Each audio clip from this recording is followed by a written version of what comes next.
Matthew chapter 16 verse 2 and 3.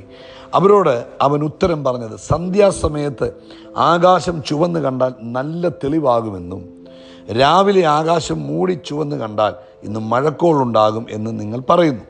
ആകാശത്തിൻ്റെ ഭാവം വിവേചിപ്പാൻ നിങ്ങൾ അറിയുന്നു, എന്നാൽ കാല ലക്ഷണങ്ങളെ വിവേചിപ്പാൻ കഴിയുകയില്ലയോ? നമ്മളൊക്കെ കേട്ടിട്ടുണ്ട്, നാട്ടിലൊക്കെ അല്ലെങ്കിൽ നമ്മുടെ പൂർവികന്മാർ പ്രായമുള്ളവരൊക്കെ ആകാശത്തോട്ട് നോക്കിയിട്ട് പറയും, ഇന്ന് മഴയുടെ ദിവസമാണെന്ന് പറയും.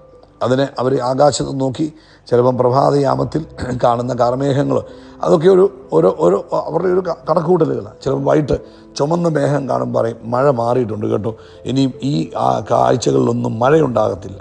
അപ്പോൾ കർത്താവ് പറയും, ഇതൊക്കെ നിങ്ങൾക്ക് വിവേചിക്കാൻ പറ്റുന്നുണ്ട്.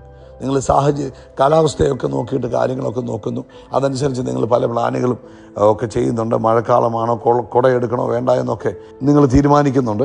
എങ്കിലും കർത്താവ് പറയുക, ആത്മീകമായ കാലാവസ്ഥയെക്കുറിച്ച് ഉയർന്ന തരത്തിലുള്ള അവബോധത്തിലേക്കാണ് കർത്താവ് നമ്മളെ ക്ഷണിക്കുന്നത്. അതായത് നമ്മുടെ ചുറ്റും നടക്കുന്ന ചില കാര്യങ്ങളൊക്കെ നമ്മൾ മനസ്സിലാക്കുന്നുണ്ട്. പ്രകൃതിയിലുണ്ടാകുന്ന ചില മാറ്റങ്ങൾ നമ്മൾ കാണുന്നു, അല്ലെങ്കിൽ സമൂഹത്തിലുണ്ടാകുന്ന പക്ഷേ നമ്മുടെ ചുറ്റും നടക്കുന്ന ആത്മീകമായ ചലനങ്ങൾ, ദൈവവചനത്തിൻ്റെ അടിസ്ഥാനത്തിൽ ഭൂമിയിൽ നടന്നുകൊണ്ടിരിക്കുന്ന മാറ്റങ്ങളെ കാണുവാനും അതിനനുസൃതമായി ജീവിതത്തെ പ്ലാൻ ചെയ്യുവാനും അവൻ മുൻപോട്ടുള്ള യാത്രയെ പ്ലാൻ ചെയ്യുവാനും നമുക്ക് എന്തുകൊണ്ട് സാധിക്കുന്നില്ല? അത് ഈ ദിവസങ്ങളിൽ നമ്മൾ തിരിച്ചറിയുവാൻ നമ്മളെ കർത്താവ് ഓർപ്പിക്കുകയാണ്. എന്നാൽ നമ്മുടെ ജീവിതത്തിലും ചുറ്റുപാടിലും ദൈവം എന്താണ് ചെയ്യുന്നതെന്ന് നമ്മൾ മനസ്സിലാക്കേണ്ട ഒരു സീസണിലാണ് നമ്മൾ പോകുന്നത്. നമ്മൾ ഈ ഭൂമിയുടെ ഒരു അവസാന കാലഘട്ടത്തിലേക്ക് മൂവ് ചെയ്തുകൊണ്ടിരിക്കുക. അതായത് നമ്മുടെ കർത്താവിൻ്റെ വരവിൻ്റെ അടുത്തുകൊണ്ടിരിക്കുന്ന ഒരു സീസണിലാണ് നമ്മൾ മുൻപോട്ട് പോയിക്കൊണ്ടിരിക്കുന്നത്.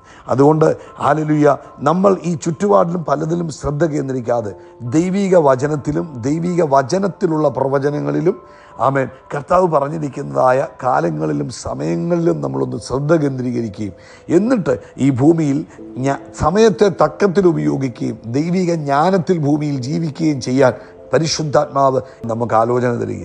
അതായത് നമ്മൾ ദൈവിക ജ്ഞാനം ഉപയോഗിക്കണം. ഈ കാലഘട്ടങ്ങളെ നമ്മൾ തിരിച്ചറിയണം. സ്പിരിച്വൽ വേൾഡിൽ നടന്നുകൊണ്ടിരിക്കുന്ന മാറ്റങ്ങളെ നമ്മൾ മനസ്സിലാക്കണം. എന്നിട്ട് അതിനനുസൃതമായി നമ്മുടെ ജീവിതത്തെ നമ്മൾ ക്രമീകരിക്കുകയും പ്ലാൻ ചെയ്യുകയും ചെയ്യണം. കാരണം കർത്താവിൻ്റെ വരവ് ഏറ്റവും അടുത്ത് നിൽക്കുന്ന ഒരു സീസണിലാണ് നമ്മൾ നിൽക്കുന്നത്. കർത്താവിൻ്റെ വരവിനോട് ഏറ്റവും അടുത്ത് നിൽക്കുന്ന തലമുറയാണ് നമ്മുടെ തലമുറ എന്ന് വേണേൽ നമുക്ക് പറയാം.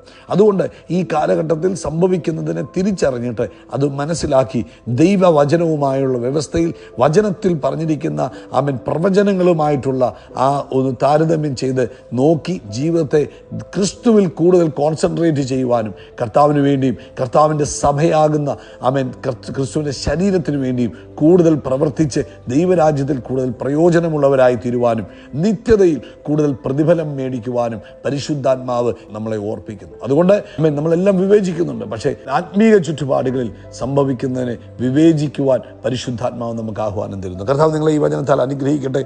ഈ ദിവസങ്ങളിൽ കർത്താവിനോട് പറഞ്ഞ കർത്താവ് സീസണുകളെ കാലങ്ങളെയും സമയങ്ങളെയും തിരിച്ചറിയുവാൻ കർത്താവ് എനിക്ക് കൃപ തരണം, ദൈവിക ജ്ഞാനം തരണമെന്ന് പ്രാർത്ഥിക്കണം കേട്ടോ. കർത്താവ് ധാരാളമായിട്ട് അനുഗ്രഹിക്കട്ടെ. യേശു ക്രിസ്തുവിന്റെ നാമത്തിൽ നമ്മൾ ആകാശത്തിലെ നക്ഷത്രങ്ങൾ പോലെ കടൽക്കരയിലെ മണൽത്തരി പോലെ അത്യന്തം വർദ്ധിച്ചു വരിക. We are blessed, we are really blessed, we are permanently blessed and highly favoured. God bless you, God bless you, God bless U.